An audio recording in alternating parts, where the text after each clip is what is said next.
আজকে বালুরঘাট কলেজে এআইডিএসওর ছাত্ররা যখন আরজি করের ঘটনায় দোষীদের চিহ্নিতকরণ এবং শাস্তির দাবিতে বিচারহীনতার 1 মাস ছাত্র জনতার এজলাস শীর্ষক কর্মসূচি পালন করছিল, তখন তৃণমূলী ছাত্রদের দ্বারা আক্রান্ত হয় তৃণমূলী সমাজ বিরোধীরা। প্রোগ্রাম স্থলে চেয়ার ও সরঞ্জাম ভাঙচুর করে।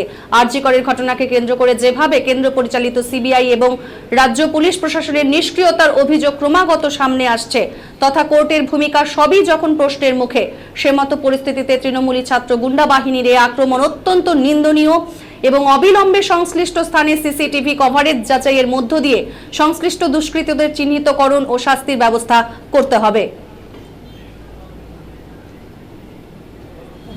আজকে কলেজের গেটে আমাদের একটা কর্মসূচি, ছাত্র জনতার যে মতামত সংগ্রহ, সেই মতামত সংগ্রহ করার জন্য আমরা কলেজের গেটে দাঁড়িয়েছিলাম। সেই দাঁড়ানো অবস্থায় আমাদেরকে টিএমসির ছাত্র পরিষদের গুন্ডা বাহিনী বলতে গেলে তারা আমাদেরকে বাধা দেয় এবং টেনে ছিঁড়ে দেয়, ব্যানার আমাদের কাগজপত্র ছিঁড়ে দেয়, করতে বাধা দেয় এবং চেয়ার টেয়ারও ভেঙে দেয়।